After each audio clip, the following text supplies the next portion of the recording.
ठीक है। देखिए सबसे पहला इसमें क्या टॉपिक है, रिक्रूटमेंट। तो रिक्रूटमेंट क्या होता है, जैसे हम लोगों ने जॉब एनालिसिस देखा, डिस्क्रिप्शन देखा, ठीक है। अब इसका लोगों को पता कैसे चलेगा ये सब चीज़ें ऑर्गेनाइजेशन क्यों करता है, ठीक है। जैसे मैन पावर प्लानिंग ही पड़ी, गैप एस्टिमेट करते हैं। तो उसके बाद क्या नेक्स्ट स्टेप होता है, रिक्रूटमेंट का। इन सब चीज़ों के बाद रिक्रूटमेंट में क्या होता है, अब आप लोगों को इन्फ्लुएंस करते हो कि लोग आपकी कंपनी में जॉब के लिए अप्लाई करें, लोग आपकी कंपनी में आए to tackle the job, to tackle some job opportunities in your organization, ठीक है। तो रिक्रूटमेंट क्या होता है, यहाँ पे रिक्रूटमेंट एक पॉजिटिव प्रोसेस माना जाता है। यहाँ पे क्या करते हैं, आप ढूंढते हो, कंपनी एडवर्टीजमेंट के थ्रू, न्यूज़पेपर में निकालती है, या डिफरेंट डिफरेंट सोर्सेज होते हैं रिक्रूटमेंट के, उनके थ्रू कंपनी क्या करती है, लोगों को पहले तो अवेयर कराती है कि यस आपकी कंपनी में जॉब है। Now you are trying to attract as much as people who can be eligible to apply to have that position on your company on that job, ठीक है। means it is a process for searching for and obtaining applicants for job so that the right people in right number can be selected। Means selection करने के लिए क्या है, अगर आपको अपने ऑर्गेनाइजेशन में लोगों को रखना है, स्टाफ की नीड है, ठीक है। तो स्टाफ आपके पास कैसे आएगा, जब आप पहले तो जाएंगे, कंपनी पहले तो अप्रोच करेगी लोगों को ना, लोग बाद में आएंगे, लोग कंपनी के पास बाद में आएंगे। पहले कंपनी एडवर्टाइज करती है, कंपनी लोगों को अवेयर कराती है, ये जानकारी देती है इस बारे में कि यस हमारे पास ये वैकेंसी हैं, आप आएँ एप्लीकेशन दें, ठीक है। तो रिक्रूटमेंट के अंदर क्या होता है, रिक्रूटमेंट का मतलब ही यहीं पे होता है कि यहाँ they are trying to encourage people so that they can apply for that particular jobs in an organization, right? It is a process of identify the prospective employees and stimulating them to apply for the job। तो recruitment इसीलिए positive process होता है because यहाँ पे company restriction भी कोई नहीं करती है, जितने लोग चाहें अप्लाई कर सकते हैं जॉब के लिए, ठीक है। तो means it is a process for searching for prospective employees and stimulating and encouraging them to apply for the job, right. So यहाँ पे क्या है, कंपनी एप्लीकेशन तैयार करती है, देन किसी भी स्पेसिफिक पोजीशन के लिए जिसके लिए वैकेंसी है उसकी डिटेल्स न्यूज़पेपर में या कहीं भी देती है, फिर लोग उसको देखते हैं, उसको देख के अट्रैक्ट होते हैं और आपकी कंपनी में आके अप्लाई करते हैं फॉर द जॉब। एंड ये ज़रूरी नहीं कि सारे लोग जो अप्लाई करें वो सिलेक्ट भी हो जाएं, it is depend on the on their skills and different criteria, right? So it is just a process of making influencing the people to apply for the job, right? Then we will see the process of recruitment and factors affecting recruitment। Then आते हैं factors affecting recruitment. देखिए recruitment organization के लिए बहुत important part होता है, ठीक है। ऑर्गेनाइजेशन के पास डिफरेंट डिफरेंट सोर्सेज होते हैं, वो चाहे तो अपने एग्जिस्टिंग एम्प्लॉयज़ को ही proper skills and training provide करके उनको ही उस पोस्ट पे आगे प्रमोट कर दे, ताकि और उनको वो स्किल्स दे दे जो उस पोस्ट के लिए रिक्वायरमेंट हो, ठीक है। या फिर डिफरेंट डिफरेंट सोर्सेज अप्रोच करे, जैसा भी ऑर्गेनाइजेशन का बजट हो या जैसा ऑर्गेनाइजेशन एम्प्लॉय कर सके उस हिसाब से, ठीक है। तो पहला फैक्टर जो आते हैं इसको दो पार्ट में डिवाइड किया है, एक है इंटरनल फैक्टर, एक है एक्सटर्नल फैक्टर। इंटरनल फैक्टर सबसे पहला क्या आता है, साइज़ ऑफ द ऑर्गेनाइजेशन, ठीक है। ये कहते हैं कि अगर ऑर्गेनाइजेशन के पास, जैसे मैंने बताया, डिफरेंट सोर्सेज होते हैं, तो कौन सा टेक्निक ऑफ सोर्सेज अप्लाई कर रही है, किस सोर्स से, कैसे कहाँ से रिक्रूटमेंट कर रही है, एडवर्टाइजमेंट के थ्रू कर रही है या जस्ट एक एजेंसी से, या जो उनके पास अनसॉलिसिटेटेड एप्लीकेंट्स रहती हैं वहाँ से रिक्रूटमेंट कर रही है लोगों को। तो ये डिपेंड करता है ऑर्गेनाइजेशन के साइज़ पे भी, कितना अगर बड़ा ऑर्गेनाइजेशन या स्मॉल है, ठीक है। अगर स्मॉल काइंड ऑफ ऑर्गेनाइजेशन है तो वो एम्प्लॉयज़ के ही सजेशन से, कुछ उनके ही अपने जान पहचान के लोगों को सोर्सेस से ही जस्ट ऐसे ही ले लेती हैं, ठीक है। या कुछ एजेंट से बात करके, एजेंट्स कुछ एजेंसीज ऐसे होती हैं जो आपको लोग हायर करने में हेल्प करती हैं, ठीक है, रिक्रूटमेंट का काम करती हैं। उनसे उनकी हेल्प लेके वहाँ से एम्प्लॉयज़ वो गैदर कर सकती हैं, वो पर्टिकुलर वर्क फोर्स ले सकती हैं। अगर बजट उनका ऑर्गेनाइजेशन का ज़्यादा है, ऑफकोर्स साइज लार्ज है, देन दे कैन एडवर्टीजमेंट करके, प्रॉपर रिक्रूटमेंट के लिए मैनेजर्स को एम्प्लॉय करके, ठीक है, प्रॉपर इंटरव्यू करके, हर तरह से उस तरह से भी रिक्रूटमेंट कर सकते हैं। तो it is depend upon the size of the organization. Then the second one is recruitment policies. Next क्या है, रिक्रूटमेंट पॉलिसीज। लाइक ऑर्गेनाइजेशन है, ऑर्गेनाइजेशन की कैसी पॉलिसीज है, वो इंटरनल सोर्सेज एम्प्लॉय करती हैं या एक्सटर्नल सोर्सेज लेती हैं रिक्रूटमेंट के लिए, ठीक है। तो रिक्रूटमेंट कैसे कर रही हैं वो इस पर भी डिपेंड करता है upon the policies and programmes which है with the organisation implemented for the purpose of the recruiting people, right? Then the third one is image of the organization.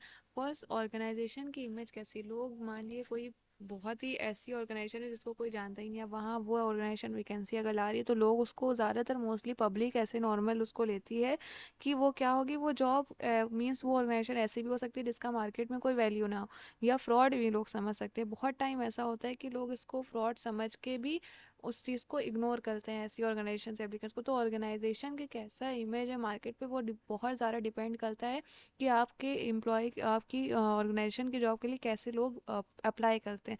Like बहुत ही ज़्यादा टैलेंटेड और जो लोग ऐसे हैं जो वाकई कैपेबल हैं, स्किल्स हैं उनके अंदर, ठीक है, बट वो ऑर्गेनाइजेशन इतनी ज़्यादा उसकी अच्छी गुडविल नहीं है कि लोग वहाँ पे जॉब करना चाहें, ठीक है। तो image matters when you are here to recruiting people.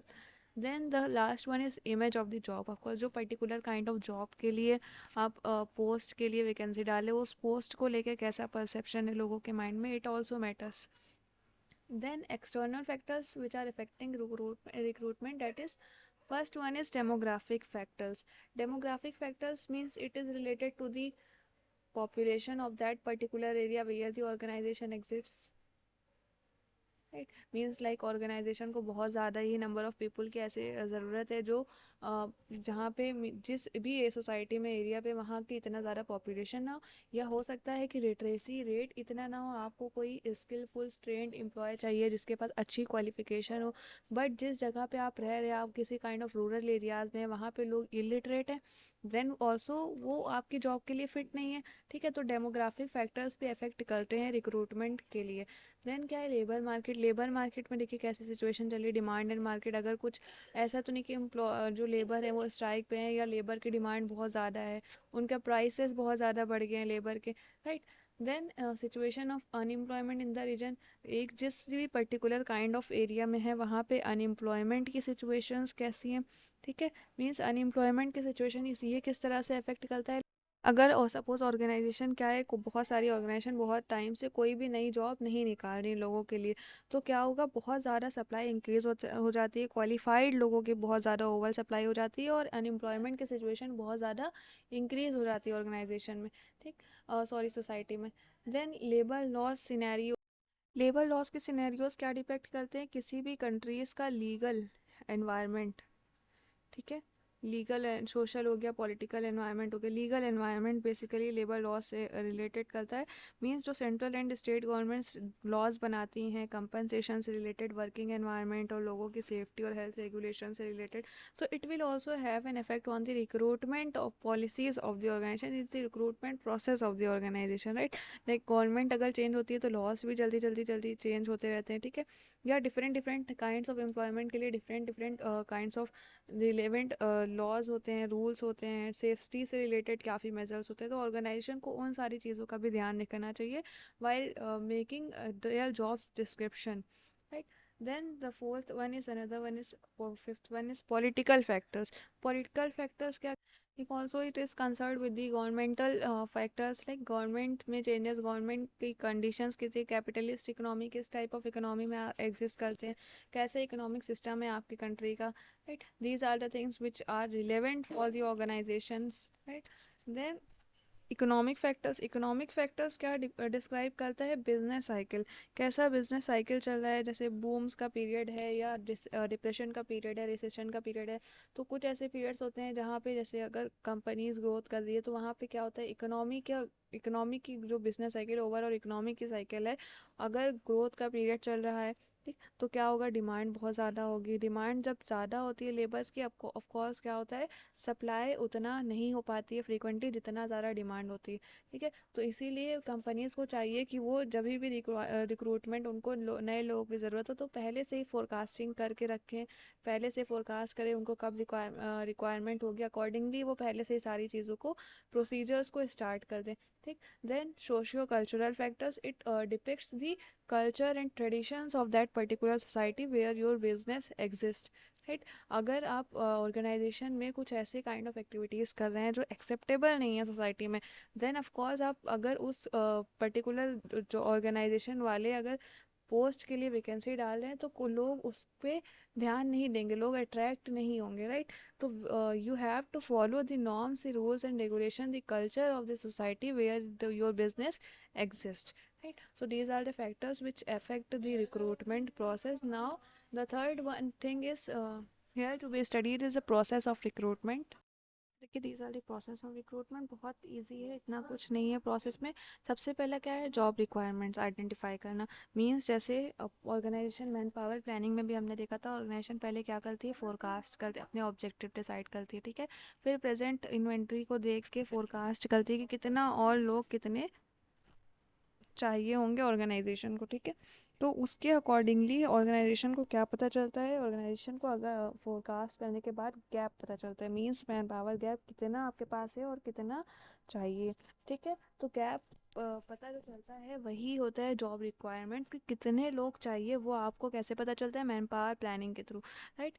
तो गैप पता चला, अब आपको यहाँ पे फर्स्ट स्टेप पे आपको मतलब ये देखना है कि आपको कितने पर्सन्स चाहिए for the particular job in your organization. Now prepare the job description. Of course अगर आपको एडवर्टाइजमेंट भी देना है, ठीक है, तो उसके लिए आपको क्या करना पड़ेगा, पहले आप अपना जॉब डिस्क्रिप्शन तो प्रिपेयर करो। मीन्स पहले आप तो डिसाइड करो कि कितना सैलरी दोगे एम्प्लॉय को, या उस पर्टिकुलर जॉब की क्या क्या रोल्स होंगी, ड्यूटीज़ होंगी, क्या टास्क होंगे, क्या रिस्पॉन्सिबिलिटीज़ होंगी, कौन सुपरवाइज़र होगा।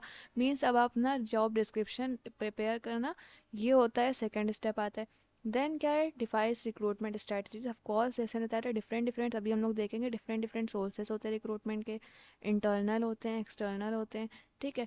तो आप ये डिसाइड करें ऑर्गेनाइजेशन कौन सा सोर्स यूज़ करना है, या किस पर्टिकुलर टारगेट कौन सा पर्टिकुलर टारगेट एरिया है, ठीक है। अगर आप एक लोकल एरिया में जस्ट लोकल एरिया से ही आप लोगों को लेना चाहते हो, तो कौन सी टारगेट ऑडियंस है, किस काइंड ऑफ लोगों को आप एम्प्लॉय करना चाहते हो, तो वो सारी चीज़ें डिसाइड करना थर्ड स्टेप में, ठीक है। देन फोर्थ क्या आता है, advertising.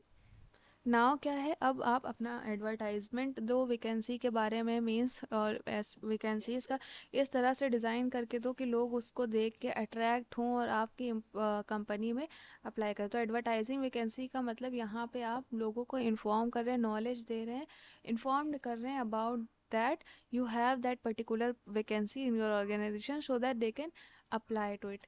Then managing response. Of course vacancy देख के लोग अप्लाई किया, अप्लाई जब किया तो रिस्पॉन्स को मैनेज करना, डिफरेंट डिफरेंट जगह से बहुत सी वैकेंसीज के लिए, एक वैकेंसी के लिए बहुत से लोग अप्लाई कर लेते हैं, ठीक। तो रिस्पॉन्स को मैनेज करना सारे। देन स्क्रूटनाइजिंग एप्लीकेशन, जितनी भी एप्लीकेशन आई ऑफकोर्स उनको पहले आप स्क्रूटनाइजिंग करेंगे।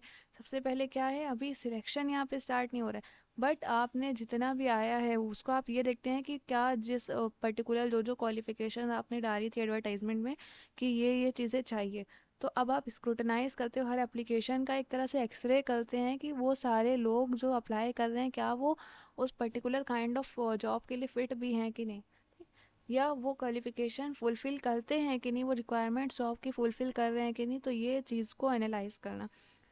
देन लास्ट स्टेप क्या आता है, short listing candidate. Of course जो लोग ऐसे हैं जो जिनकी वो पर्टिकुलर क्वालिफिकेशंस या स्किल्स नहीं है, उनको हटाना, और जो उस जॉब्स के लिए सही हैं, जो ऐसे हैं कि जिनको आप रख सकते हो, ठीक है, जिनके लिए चांसेस हैं, जो कैपेबल हैं, उनको शॉर्ट लिस्ट करना कैंडिडेट्स को। ऑफकोर्स सबको तो आप इंटरव्यू के लिए बुला नहीं लेंगे, बहुत से लोग अप्लाई करते हैं, but you have to shortlist ना that number of people, that kind of people who are that real person who can do that kind of job, right? So these are the it is all the process of recruitment. It is बहुत ज़्यादा easy है ये, इतना कुछ tough नहीं है। Then इसके बारे में देखेंगे सोर्सेस ऑफ रिक्रूटमेंट कौन कौन से। देखिए नेक्स्ट चीज़ क्या आती है, सोर्सेस ऑफ रिक्रूटमेंट। सोर्सेस क्या होते हैं, कहाँ कहाँ से कंपनीज हायर कर सकती हैं, एम्प्लॉयज़ को ले सकती हैं टू फॉर देयर जॉब, ठीक है। तो देखिए सोर्सेस पे दो पार्ट में डिवाइड है, पहला है इंटरनल सोर्सेस एंड दूसरा है एक्सटर्नल सोर्सेस। इंटरनल सोर्सेस कौन कौन से हैं, इंटरनल सोर्सेस ऑफ रिक्रूटमेंट लिखे होते हैं, जो कंपनी को बाहर जब रिक्रूटमेंट के लिए एडवर्टाइजमेंट नहीं देना पड़ता है, खुद ही अपने ही ऑर्गेनाइजेशन से लोगों को वो हायर कर लेती है उस पर्टिकुलर पोस्ट के लिए। सबसे पहले इसमें लिखे क्या है, प्रमोशन। प्रमोशन का एम्प्लॉय करते हैं, सपोज ऑफकोर्स लोग कंपनी में काम कर रहे हैं, मान लिए अगर कोई पर्सन है वो लोअर लेवल ऑफ मैनेजमेंट पे काम कर रहा है, ठीक है, देन क्या हुआ आगे चल के उसके हायर जो उसके एक सक्सेसिव पोस्ट होगी उसी पे वैकेंसी होगी ना। कंपनी क्या कर सकती है, कंपनी बाहर से लोगों को ना हायर करके लोग अपने ही अंदर जो भी ऑर्गेनाइजेशन में लोग हैं उनका परफॉर्मेंस अप्रेजल करके उनकी परफॉर्मेंस देखे कि कौन किस तरह से कितना अच्छा परफॉर्म कर रहा है, ठीक है। या उनके अंदर अगर वो पर्टिकुलर स्किल्स नहीं है, देन ट्रेनिंग के थ्रू कंपनी क्या कर सकती है, ट्रेनिंग प्रोवाइड करके उनका स्किल्स डेवलपमेंट भी कर सकती है। ट्रेनिंग प्रोवाइड करके अगर कुछ पर्टिकुलर पोस्ट पे करने के लिए उनके पास वो ट्रेनिंग नहीं है, तो उनकी स्किल्स क्या होंगी और अपने ही एम्प्लॉयज़ की स्किल्स को वो इन्हेंस कर सकती, इंक्रीज़ कर सकती। तो इस तरह से प्रमोट करके भी लोगों को वो अपनी वैकेंसीज फिल कर सकती हैं। देन ट्रांसफ़र, लाइक सपोज ऐसा भी होता है कभी कभी कुछ टाइम पीरियड के लिए आपकी वैकेंसी होती है किसी ऑर्गेनाइजेशन में, ठीक, तो लोग कंपनी क्या करती है, लोगों को एक पोस्ट से दूसरी पोस्ट पे ट्रांसफ़र करके ही जस्ट अपना काम करा लेते हैं, ठीक है।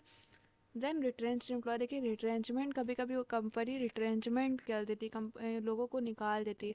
क्यों निकाल देते हैं, बिकॉज यहाँ पे एम्प्लॉयज़ की तरफ से कोई गलती नहीं थी, बल्कि कंपनीज क्या कंपनी के पास खुद ही कंपनी के फाइनेंशियल पोजीशन सपोज इतनी अच्छी नहीं है, या कंपनी के पास खुद ही रॉ मटेरियल ही इतना नहीं कि वो आगे प्रोडक्शन कर सके, तो कंपनी ने क्या किया, जो एक्स्ट्रा लोग हैं उनको निकाल दिया अपने ऑर्गेनाइजेशन से। या टेक्नोलॉजिकल चेंजेस आ गए, कंपनी ने न्यू चीज़ें अडॉप्ट की, अब उनको न्यू लोग चाहिए, तो क्या किया कंपनी ने, लोग जो एक्स्ट्रा थे, जो इनकी जिनकी ज़्यादा ज़रूरत नहीं थी, नए नए रिक्रूट हुए थे, उनको कंपनी ने निकाल दिया, ठीक है। या फिर मेन मेजरली रीज़न ये होता है कि कंपनी के खुद का रीज़न होता है जो आउट ऑफ कंट्रोल होता है, जिसकी वजह से वो और लोगों को अपनी ऑर्गेनाइजेशन पे रखने की कैपेबल नहीं होती है, तो उन्हें वो निकाल देती है, रिट्रेंचमेंट उसे बोलते हैं। तो जिन एम्प्लॉयज़ को अगर फर्दर कंपनीज में वापस से वैकेंसीज होती हैं, तो कंपनी सबसे पहले क्या करती है, जिन एम्प्लॉयज़ को विदाउट एनी रीज़न, ठीक है, अगर निकाला है रिट्रेंचमेंट के अंदर, तो उन्हें ही अप्रोच करती है सबसे पहले, कि जो जिनको वो रिट्रेंच कर चुकी है उनको अप्रोच करके से पहले उन्हें ही अपॉर्चुनिटी देती है कि वो ऑर्गेनाइजेशन में अप्लाई करें। देन कॉन्टैक्ट और रेफरेंसेस, ऑफ कोर्स एम्प्लॉयज़ हैं, एम्प्लॉयज़ बहुत आजकल मेजरली ऑर्गेनाइजेशन में इसी तरह से ही जॉब्स फिल होती हैं, लोगों को अपॉर्चुनिटी नए लोगों को नहीं मिल पा रही है, बिकॉज जो लोग होते हैं वो लोग अपने ही कॉन्टैक्ट से और लोगों को वहीं कंपनी में लगवा देते हैं। वो निकलने वाले हुए उन्होंने पहले से ही किसी अपने दोस्त रिश्तेदार को या फ्रेंड्स या रिलेटिव्स में से किसी को अप्रोच करा दिया कि हमारे बाद ये आएंगे इस पोजीशन पे, ठीक। तो इस तरह से भी कंपनी को हायर कर लेते हैं, और कंपनी के लिए भी एक तरह से प्रॉफिटेबल होता है, उनको रिक्रूटमेंट के लिए ज़्यादा खर्चा नहीं करना पड़ता है, ठीक। देन एक्स एम्प्लॉयज़ भी ऐसे ही है कि अगर जो एम्प्लॉयज़ आपके ऑर्गेनाइजेशन में नहीं है, निकल चुके हैं अपने ही किसी रीज़न की वजह से, या आपने निकाला हो, तो उनको आप वापस से अप्रोच करें। Then retired employees, of course कुछ टाइम पीरियड के लिए सपोज आप वर्क कराना है, तो जो एम्प्लॉयज़ रिटायर्ड हो चुके हैं आप उन्हें भी वापस से एम्प्लॉय कर सकते हैं अपने ऑर्गेनाइजेशन में वर्क करने के लिए, ठीक। देन आते हैं एक्सटर्नल सोर्सेज, जहाँ पे कंपनी बाहर अपने ऑर्गेनाइजेशन से लोगों को ना लेकर नया टैलेंट है, न्यू लोगों को हायर करती है, ठीक। First is advertisement, of course company newspaper में या कहीं से भी सोशल मीडिया के किसी ऐप पे या पैम्पलेट्स लगा के एडवर्टीजमेंट भी कर सकती है, क्या अपनी जॉब की वैकेंसीज़ के बारे में न्यूज़पेपर में एडवर्टीजमेंट दे सकती है, मैगजीन्स में एडवर्टीजमेंट दे सकती है, ठीक है। तो इस तरह से भी एडवर्टीजमेंट दे के भी लोगों को रिक्रूट कर सकती है, लोगों को अवेयर करा सकते हैं कि हमारे कंपनी में ये जॉब है, और लोग उसके लिए अप्लाई करते हैं।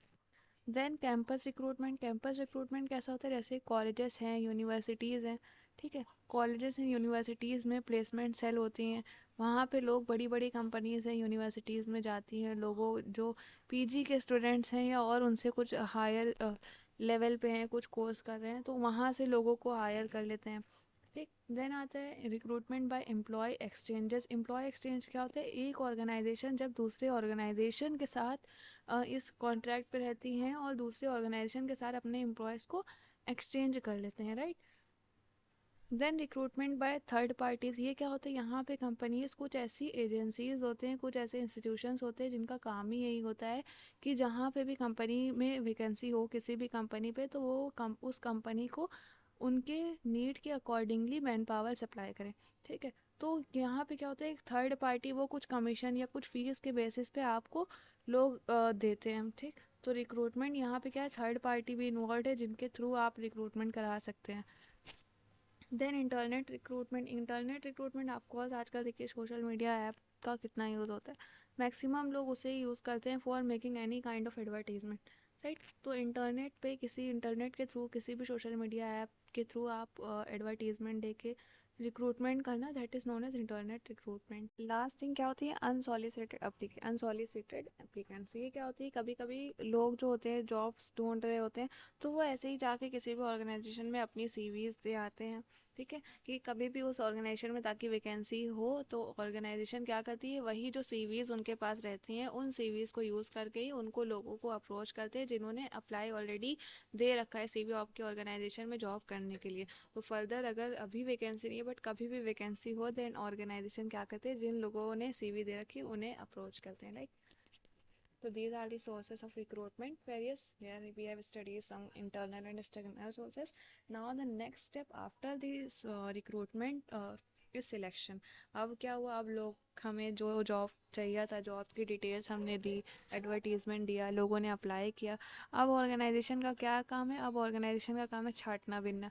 ठीक है, मतलब जो लोग अप्लाई किए हैं उनमें से अब ऑर्गेनाइजेशन को ये देखना कि उनमें से हमारे लिए कौन से नीडी हैं, मीन्स कौन से ऐसे एम्प्लॉयज़ हैं, कौन से ऐसे पर्सनल हैं जो हमारी उस पर्टिकुलर